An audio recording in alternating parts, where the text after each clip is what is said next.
لگی. اس نے کہا تم کیسی بات کر رہے ہیں؟ آپ نے فرمایا میں جانتا ہوں تیرے بیٹے نے مخبری کی ہے. اس نے کہا حضور میرا تو کوئی قصور نہیں. آپ نے فرمایا ہر بندے کو اس کی نیت ملے گی. تو نے جو نیکی کی ہے تجھے اور تو میں کچھ نہیں دے سکتا، لیکن نبی کی آل ہونے کی حیثیت سے وعدہ کرتا ہوں رب کی بارگاہ سے تجھے جب تک جنت نہیں لے کر دوں گا اس وقت تک میں بھی جنت نہیں جاؤں گا.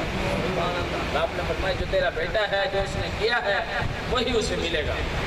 دنیا میں انعام مل جائے گا لیکن آخرت مشکل ہے. بلاخر مختصر کرتا ہوں، کچھ دیر گزری.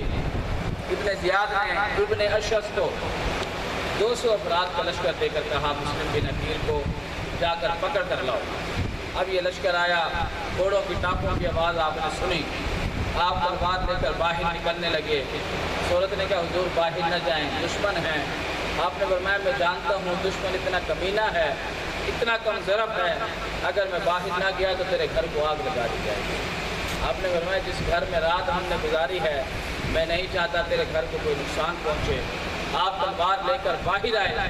جیسے ہی حیدری کی چھار سے محمدی شیر آیا، آنے واحد کے اندر آپ نے 41 یزیدیوں کو واصل جہنم کر دیا. ابن اشعث فوراً لشکر دے کر واپس دوڑا ابن زیاد کے پاس. اس نے کہا ابن زیاد 41 بندے مارے جا چکے ہیں اور لشکر دو. اس نے کہا کیسی بات کرتے ہو، ایک بندہ قابو نہیں آیا. اس نے کہا تو ایک کو دیکھتا ہے، یہ نہیں جانتا ان کی رگوں کے اندر خون رسول ہے.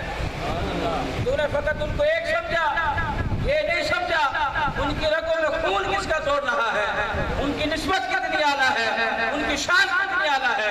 اس نے کہا ایسا کرو اگر تم لڑو گے تو قابو نہیں پا سکتے، دور سے کھڑے ہو کر ان پر پتھر مارو. ذرا غور کریں، طائف کا میدان ہو، میرے آقا دین حق کی دعوت دیں اور کافر مارے پتھر تو بات آج سب سمجھ آتی ہے. وہ نبی کے کلمہ پڑھنے والے اور سلوک یہ کریں نبی کی آل کے ساتھ، پھر ان کو کس کا دل چاہے گا ایمان والا کہنے کا؟ کون ہے جو نے کہے گا کہ وہ مسلمان تھے؟ ان کے کلمے کا کوئی اعتبار نہیں ہے، کوئی حیثیت نہیں ہے. تو عزیزان گرامی مختصر کرتا ہوں، انہوں نے آ کر آپ پر پتھر مارے حتیٰ کہ آپ علیل ہو کر نیچے گرے اور آپ کو قابو کر لیا گیا. آپ کو پکڑ کر لے کر گئے ابن زیاد کے پاس. آپ نے ابن زیاد کو سلام نہیں کیا. ابن زیاد نے کہا تو نے مجھے سلام کیوں نہیں کیا؟ آپ نے فرمایا کہ میں جانتا ہوں کہ تیرا ارادہ کیا ہے. جب تو بھلائی کا ارادہ کیے ہی نہیں بیٹھا تو بھلائی کی امید کیا ہے؟ اس نے کہا کہ تم نے آ کر یہاں شر پھیلایا. آپ نے فرمایا رب کعبہ کی قسم ہم شر والے نہیں، ہم خیر والے ہیں. آپ نے فرمایا ہم آئے نہیں، ہمیں بلایا گیا ہے. آپ نے فرمایا کہ ہم آئے ہیں دین مصطفیٰ کے لیے. آپ نے فرمایا مجھ پر کوئی جرم نہیں ہے. کون ہے سامنے آ کر بتلائے. کسی نے مجھ سے کچھ لینا ہو، میں نے کسی کا نقصان کیا ہو. آپ نے فرمایا مجھ پر کوئی الزام نہیں ہے. اس نے کہا ہاں ایک ہی صورت ہے، اگر آپ یزید کی بیعت کر لیں. آپ نے فرمایا یہ سر کٹ تو سکتا ہے، یہ ہاتھ کٹ تو سکتا ہے، لیکن ظالم کے ہاتھ میں جا نہیں سکتا، جا نہیں سکتا کسی صورت. اس نے کہا پھر تیار ہو جاؤ. آپ نے فرمایا جان بھی رب نے دی تھی، حوالے بھی اسی کے کریں گے، خوشی سے کریں گے، دل و جان سے کریں گے. آپ نے فرمایا میری 3 وصیتیں ہیں. آپ نے فرمایا جب سے میں یہاں آیا ہوں مجھ پر 700 درہم کا قرض ہے. میری ذرہ اور میری تلوار بیچ کر جس کا قرض ہے اس کو ادا کر دیا جائے. دوسرے نمبر پر آپ نے فرمایا امام حسین علیہ السلام کی جانب خط لکھ دیا جائے کہ یہ لوگ بد عہد ہیں، عہد کو پورا کرنے والے نہیں ہیں، وہ خدارا یہاں تشریف نہ لائیں.